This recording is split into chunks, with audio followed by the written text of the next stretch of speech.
Welcome to The Real Pro-Choice, where you will hear stories of miraculous healing and restoration. We all have broken pieces that need repairing, and Jesus is good at doing just that. In fact, He did that for my next guest. The choices we make affect our lives. Sometimes our choices not only affect our own lives, but everyone connected to us, maybe even those we're not aware of. God says, choose life, so that you and your descendants may live. Join Donna Grisham and her guests as they share the choices they've made and how Jesus has set them free. Next on The Real Pro-Choice.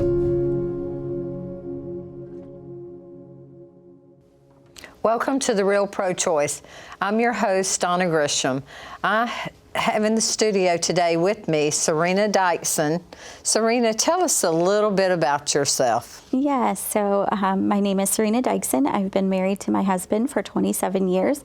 I have 2 children. I'm a nana, and I'm a speaker, an author, and the founder of She Found His Grace Ministries, abortion recovery ministry, global ministry. Okay, we're going to, you have a unique story, actually, that you've walked through a lot. I'm going to take you back to a place. You were on a bus, and you were in the 6th grade, and you were going, I think you were going to school. You were headed to school, right. And you sat next to a little girl, or a young girl. Mm-hmm. I think she might have been in the 8th grade. Correct. Tell us what happened on that ride to school. Yeah, so when I was in the 6th grade, I was on the bus, and I had a secret that I was holding on to, and I knew that I could not hold on to the secret any longer, and I just needed help. I knew I was in trouble, and that secret was that my uncle had raped me, and I needed help. And so I told this 8th grade girl in the hopes of someone helping me. Mm-hmm. I didn't know what that looked like. I was scared and just really terrified of not knowing what was going to happen. So I was we got to school, and I remember being in 6th grade choir.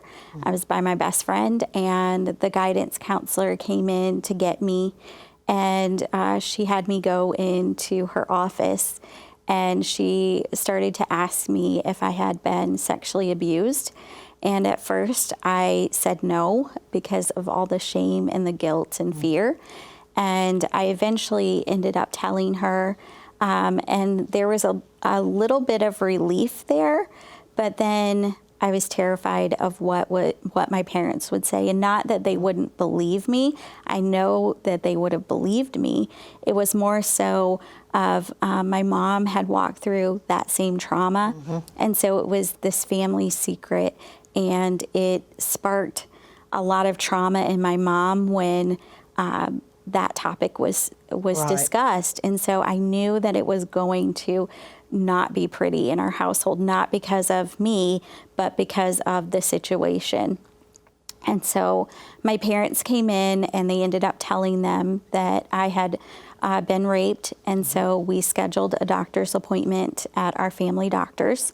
Mm-hmm. I remember going to our family doctor and him asking me questions, and I didn't even understand the basic mm-hmm. body parts. Like, right. I didn't even know any of that. You were 13 at the time. I was 13. And they did a pregnancy test, and that came back positive. And I didn't even really understand even that part of it, to be honest. And I remember the doctor mentioning the word abortion. I'd never heard that word before. I had no idea. And I just remember my mom just being in shock, just really looking for help.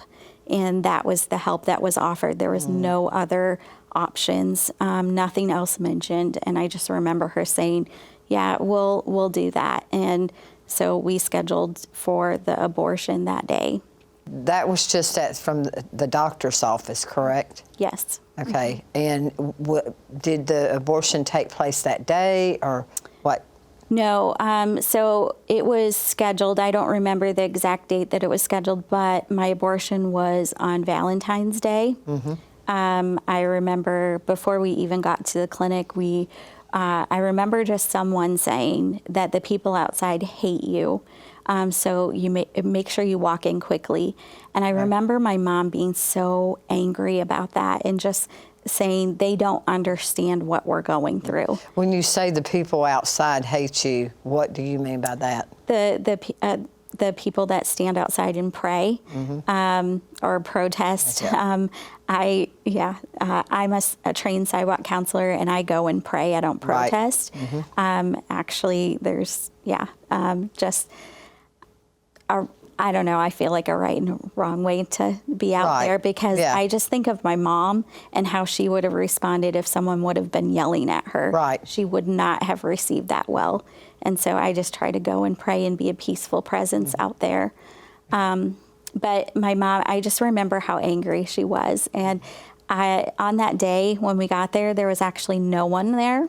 Wow. And that's why I'm such an advocate for having trained sidewalk counselors out there, because I just have always wondered if someone would have been there, if that would have helped us that day.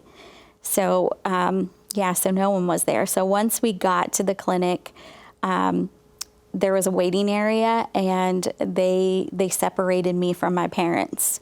Okay. And now, why did they separate you from your parent? The only thing I can think of is they didn't want them to change their minds. That's what I think. Okay. There's no other reason for that. Okay. And so, so they took me to a room for what they called counseling. And the only thing I remember them saying is that it was just a clump of cells. And that's the only thing I remember.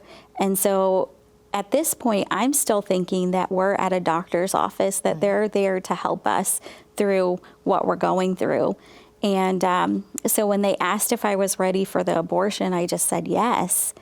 And the first time I ever... So let me ask you, they said abortion. They because when I had one, they said procedure. They would never mention. They would just say procedure. Are you ready for the procedure? Okay. So, yeah. Yeah. Okay. No, I remember abortion. Okay. And so, so I just said yes. And the first time, I remember going back into the room, and as a 13-year-old, I remember thinking, this place is dirty. That stuck out to me, that it was just dirty. And it was just weird that was something that I would remember. But the doctor, he walked in, and the abortionist, he walked in, he smiled, and he said, this won't take long. And he began the abortion, and it was the most painful thing that I had ever experienced. And I just started screaming. And my mom, years later, I found her journal, and she wrote in her journal that she could hear me screaming, but they wouldn't allow her to help me. And after the abortion was over, they took me to a room, and it was just an open room with vinyl recliners, these gross vinyl recliners. And there were other women. None of us looked at each other. We didn't say anything.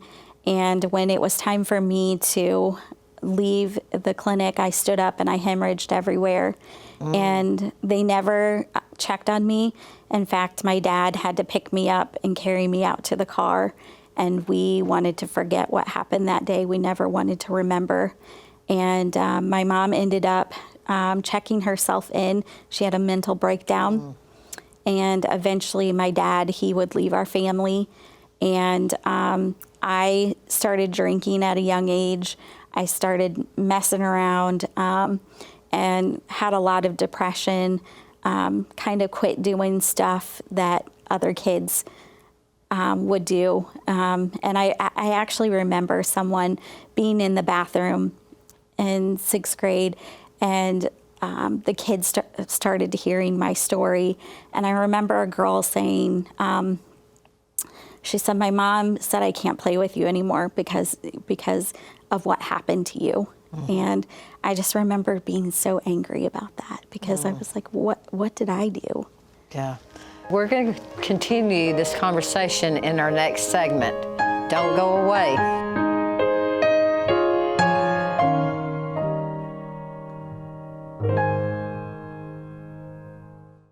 God values all life, even from conception. Donna Grisham and the vision of her ministry, Journeys of Choice, is to empower women through counseling, parenting classes, and by providing alternate options to choose life for themselves and their unborn child. With prayer and dependence on God, Journeys of Choice is committed to saving the lives of unborn children, while at the same time offering courage, assistance, and healing. For more information, visit journeysofchoice.org.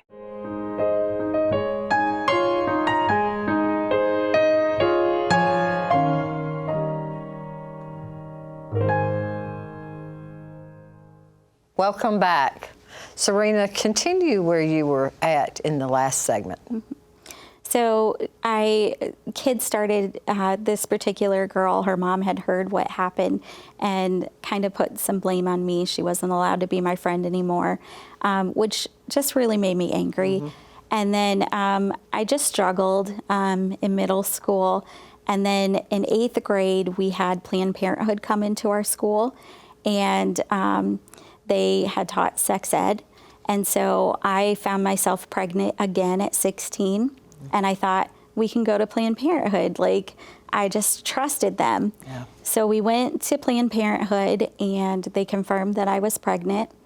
And they said, well, you're young, you're in school, and you're poor, so you should abort this baby. And so my boyfriend, who is now my husband, he had grown up in the church, but they never talked about abortion. That was not anything they talked about. So he said, what do you think about aborting the baby? And because I knew what had happened before, I knew that was not an option for me. And so I shared my story with him. And he, a young man of 16 years old, he said, I don't know how we'll figure it out, but we'll figure it out. And we chose life that day in the parking lot of Planned Parenthood. And we had to tell our parents and his parents, and they were not happy, but they supported us, they loved us, and the church came around us, and they didn't let us sit in our sin, but they also helped teach us skills. So we learned how to parent from some older ladies. They threw us a baby shower. Sometimes we could help fix up a house for free. So that would be our rent. And they just really helped us in that area of really finishing school. And so both of us were able to graduate high school. I was actually pregnant for my second one my senior year. And I had a beautiful, healthy son. And by the time we were 23, we thought life was good. We were overcomers. We had bought our first house, and we were in the church and just really thought things were great. And then I had a miscarriage, and my world started to crumble. And I didn't realize at the time, I didn't tie it into my abortion at all. And our marriage started to suffer. And I started feeling like I didn't deserve my children. I started struggling with feeling like I deserved to be a wife.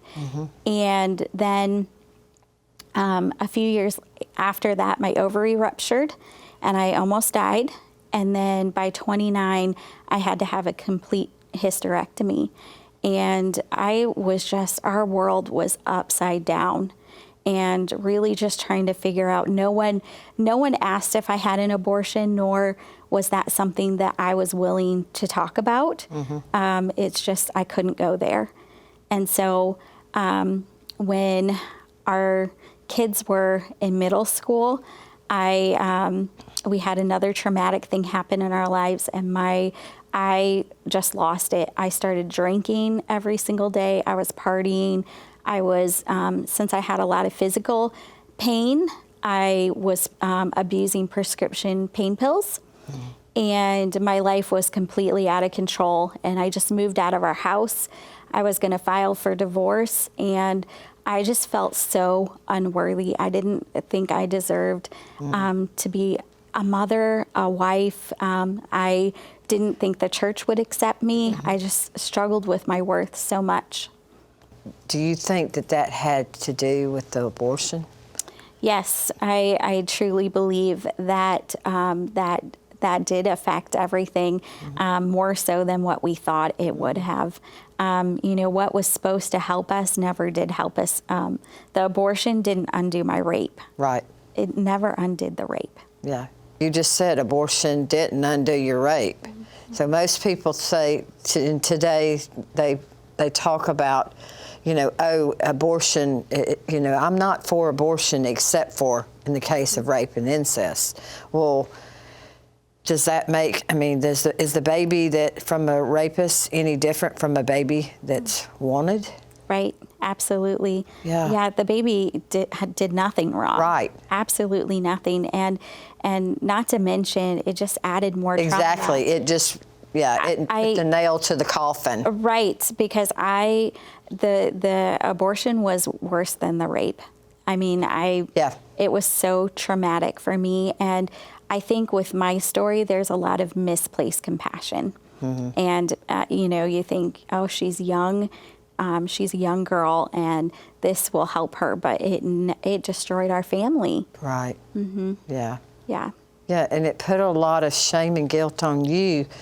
But, even from your friend's mother that said she wasn't going to be your friend, and it was like you had no control over any of that. Right. Right. You were 13 years old. Right. 13.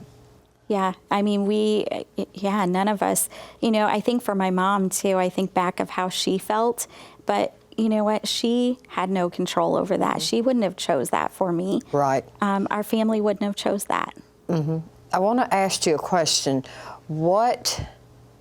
How did your husband, or he was your boyfriend at the time, and when you were in the car, sitting in the car with him, and you shared this, because he had mentioned, abortion on the second baby. Well, how did he react when you told him your story? I know you're married now, but what was his reaction at that time? He was scared. He was so, he heard my story, and he was like, he knew he wouldn't put me through that. And for him, he was scared of fatherhood and, being in the church and just not really knowing what people would say. But, for him, I think almost when he talks about it now, he just sobs at the thought of even remotely thinking of aborting our daughter. He can't imagine.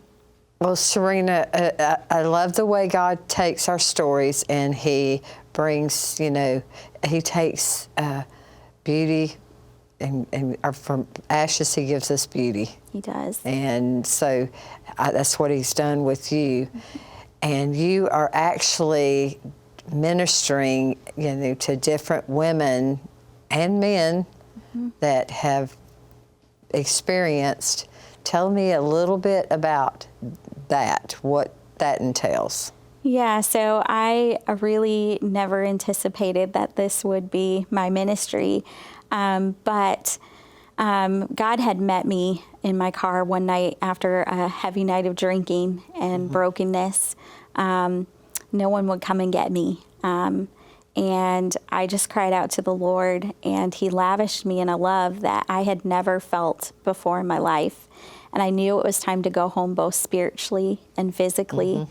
And by God's grace, he was preparing my husband's heart for that as well. And through this whole thing of walking through my healing journey, and also the abortionist that I was taken to, he had been hoarding 2,411 babies. And so, wow. Yeah. And whoa. Yeah. And so through that process of that whole story, God started just really bringing women and men to us to minister to them. And that's how our abortion recovery started. And just men and women all over the world, because they would hear my story and it would trigger in them their abortion pain. Wow. And that they wanted to have a healing balm put on their hearts. Okay. Wow. Well, I'm so glad that you stayed with us. Join us for the next segment where Serena and I are going to pray for you.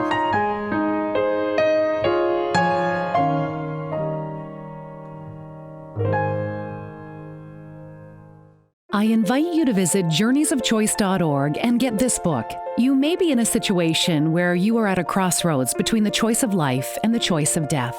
Life may have stopped for you, and you are fearful of what your future holds. Abortion, rape, adoption, and more are covered in Donna Grisham's book, Journeys of Choice.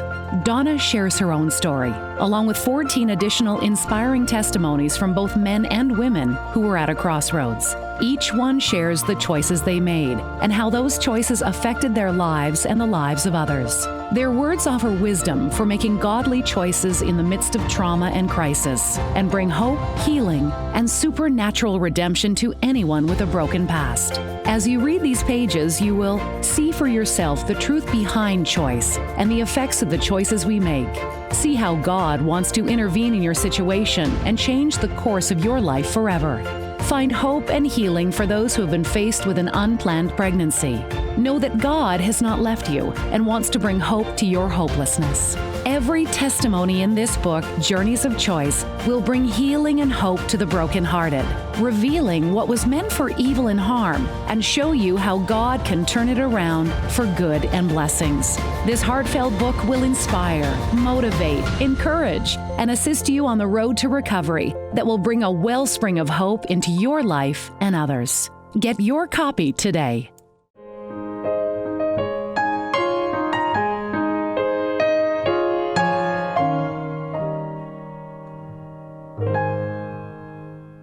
Welcome back. Serena, you were just telling us that you actually experienced basically a place in your life that was really a moment that you wouldn't want to go back to, I'm sure. So tell me about that experience, and tell us how you got to that experience, because I know that you were texting your friends and nobody was answering. You were really reaching out for help. I was. So I had gone out with some friends, like I was doing every weekend, just drinking, partying, and I started texting people to come get me. And really it was out of a place of selfishness, because I was more concerned about myself, of if I got pulled over, I didn't want to go to jail. And that's really what my heart was at that moment. Right. And people got tired of it. I had burned bridges, At first, that was so unlike me. And so people would rescue me. But at this point, it wasn't funny anymore. Right. And so no one would come and get me. And I got in my car, and I started to weep. I just started to weep. And I just cried out to God. I said, God, I have no one else but you. And, here I am drunk. I'm a hot mess. And here God sees me in my brokenness. Wow. And he just loved on me, and he ministered to me, and he was waiting for me to return. He's not a God that turns away from us. He meets us in our brokenness. Yes. He sees us in the pit, and he extends a hand and he says, just grab it. I'm here for you. And, maybe there's someone today that's just really in that pit, and they feel like, I am not redeemable. I cannot, I've done too many bad things. And God is just extending his hand, and he says, just grab my hand. I want to pull you from the pit, and I want to redeem your life. I want to take up your cause and your case, and I want to redeem your life. Yes. Yes, he does. And there's so many people that struggle with that. They struggle with, accepting the grace of God, Right. his grace, his mercy for us, and his love. Yes. That, but not only that, they struggle with forgiveness, Yeah. that not just God forgiving them, but forgiving ourselves. Yeah. I don't know about you, but it took me a long time for me to truly forgive myself. That was the hardest thing that I had to do, was to forgive myself. The fact that I didn't speak up, I didn't say something, I just stayed quiet, you know. And now I feel like sometimes, even now, the enemy will try to, you know, he wants to, you know, shut us up. He wants to muzzle us, you know, and now God's saying it's your time. It's time to speak up. There's many out there. In fact, I know that there's men, women out there that the enemy has tried to just keep you quiet. That secret that he wants you to keep. He's like, you can't tell anybody that secret, because if you tell somebody that secret, then you're the one that's going to be and like the enemy told me, or my rapist told me, you're going to be in trouble. This is like how the enemy does. The devil just whispers in our ears and tells us, you know, just keep that secret to yourself. And, you know, God knows all. He already knows it. And he wants, you know, he doesn't just want you to tell your secret. He wants you to release your secret. Release that secret to him. Release that pain to him. Release that hurt to him. I look back and I think about the different people, the different stories and different testimonies that are coming forth.